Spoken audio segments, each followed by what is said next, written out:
there, knife people. Today we're gonna take a look at the Tacray Tarcus. Very awesome budget knife. Yeah, €30, $30 on Amazon. Right now, yeah, you cannot go wrong. I highly recommend this knife. Very slicey, super thin behind the edge, very lightweight. And yeah, it's a medium to a large size EDC knife. As you may know by now, I have pretty big hands. I wear size 11, 12 mechanic gloves, and yeah, this knife is just, yeah, right up my alley. Very good size. Highly recommend it, especially for that money. So, what do we got here? Let's talk about the specs first before I start talking about the knife. We got a D2 blade steel with DLC coating. Yeah, some sheepfoot first modified Tento, however you want to call it. Nice modified Warncliffe, super thin behind the edge, very slicey. Yeah, this thing cuts like a demon. Nice opening hole, no jimping on this knife whatsoever. Yeah, if you sharpen this knife, you can get a lot of life out of this knife. You can see, you can sharpen this knife for a very long time. Yeah, G10 handle scales with some carbon fiber lamination on it. Looks very nice. T6 screws on the handle scales. T8 on the pivot. So yeah, T8 on the pivot is pretty good. T6 on the handle scales, yeah, that needs to go. But on a budget knife like this, yeah, it gets a pass from me. You cannot blame them. But yeah, T6s, yeah. What else? Crossbar lock. Or axis lock, however you want to call it. Super smooth. Runs on ball bearings. It has a stop pin on the blade. I don't know if I can show you. Yeah, you can see it a little bit. And it goes inside on a track inside the handle scales. And it locks inside the crossbar cassette. So yeah, it stops on steel. Yeah, very nice. And especially for that amount of money, I'm surprised by this knife.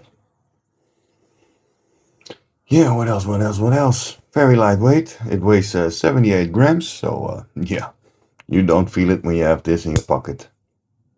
Very good pocket clip. Nothing to complain there. Super smooth action. Like I said, ball bearings. Yeah, you need to be careful with this knife because I already cut myself a few times with this knife, and it's so sharp you don't even feel it. One time I was bleeding all over the place and I was like, where's the blood coming from? Yeah, and this thing cut me and I didn't even feel it. So yeah, very slicey.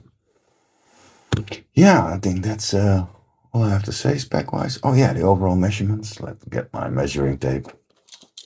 The overall length of this knife is 8 inches, a little bit over 20 centimeters. Handle scales are like, yeah, a little bit over 4¼ inches, like 11 centimeters. Cutting edges, like a little bit under 3½ inches. Like, yeah, a little bit under 9 centimeters. So yeah, it's a pretty large, medium to large EDC knife. Love the size, perfect for me. Like I said, I have big hands and this knife fits my hand perfectly. I can get all my fingers on it. Love that. Love that. And like I said, and I'm gonna say it plenty of times more in this review, for that money, I don't know how they do it. Highly recommend this knife. So let's talk about the things I like and I don't like about this knife. Yeah, the things I don't like about this knife. Yes, the T6 pocket screws or handle screws. Yeah, that needs to go. T6, yeah. But like I said, on this knife, yeah, I cannot be, I say that, disappointed. Yeah, for this money, they can get away with T6 screws. Yeah, T8 on the pivot, always perfect. And DLC coating for €30. I don't get it. It's amazing. Yeah, it's D2 steel, but yeah, there's nothing to scoff at D2. D2 keeps an edge for a long time. Yeah, when it's not coated, yeah, then it can rust. But yeah, I have a few uncoated D2 steels, and yeah, and I live in a very humid country, and yeah, I never had any problems with D2 rusting on me. Maybe because I keep a light coating of oil on it.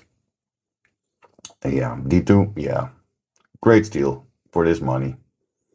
If this knife was 150 euros, yeah, I expect more than D2 steel, but yeah, 30 euros, $30, come on. Yeah, what else do I don't like about this knife? Yeah, there's only one thing that you need to be real careful of. If you close this knife, there's not much room from the butt of the handle scales on the tip of the blade. And this is how I cut myself plenty of times. So you need to be real careful when closing it and put it on the edge of your hand, because yeah, if you close it like this, it cuts you right here. I got so many cuts from this knife. Very light cuts, but yeah, my hand looked like a zipper. It had like all kinds of cuts in it from this knife. So yeah, like I said, it's really close to the edge. That's the only thing I can say. Yeah, that's a little bit, if they had made the handle scales a few millimeters longer or the knife a little bit shorter, this wouldn't be a problem. Yeah, and that's the only real negative thing about the knife. That the tip of the blade is too close to the butt of the handle scales. Yeah, but if you cut yourself a few times, you know how to hold the knife. And yeah, like I said, now I hold it like this next to my pinky, and yeah, there's no chance of cutting myself there. But yeah, that's yeah, the thing you need to be careful with. Yeah, I think that's the only thing I don't like about this knife. Everything is great. DLC coating, nice blade shape, cuts like crazy, super thin behind the edge. Yeah, super crazy sharp. Almost cut myself there again. Yeah, this knife is just a slicing demon. Yeah, what else do I like? Yeah, I like the deep carry pocket clip. Very great. Yeah, access lock, crossbar lock. Yeah, everybody has an opinion on that. It's not like I don't like them or like them, but it's a good locking system. Very fidgety, and yeah, everybody makes them nowadays. But yeah, I don't. Yeah, I don't dislike crossbar locks. It's not my favorite lock, but it's also not my least favorite. What else can I say about this knife? Yeah, very lightweight. I think this is lighter than a bug out. I don't have a bug out anymore because I had one bug out like 8 years ago or something, and yeah, I destroyed that knife. I folded it in half. Yeah, I was lifting a table, and this knife was in my pocket, and the table edge was against the knife, and the whole handle scales, everything bended. So yeah, that was the end of a bug out. I still have the blade somewhere, but the handle scales were completely destroyed. Yeah, what else do I like about this knife? Yeah, very smooth action. Ball bearings are excellent. Overall blade shape and ergonomics are really good, even though it looks blocky. Yeah, you don't have any hot spots on this knife. Yeah, no jimping, but yeah, does it need it? I don't know. I like a little bit of jimping on top of my blade, but yeah, I don't miss it on this knife for some reason. But yeah, overall, I can highly recommend this knife. For that amount of money, I don't know. I only have found this knife on Amazon. I went to the Tacray website and I couldn't find it. But yeah, the Tacray website is a little bit of a mess in my opinion. But the knife, yeah, this is just excellent for 30 euros, $30. Again, I cannot recommend this knife enough. So, tell me what you think of this knife. Are you interested in it? And yeah, and if you have one, what is your opinion on it? And if you like what I do, maybe leave a like or maybe subscribe. You never know. And if you like more knives and knife content, check me out on Instagram. I have the same name there as I have over here, Boss Beast. And yeah, I have a lot of knife pictures over there. High-end, budget knives. I like all knives. And yeah, maybe see you over there. Thanks for watching and see you guys next time. Bye.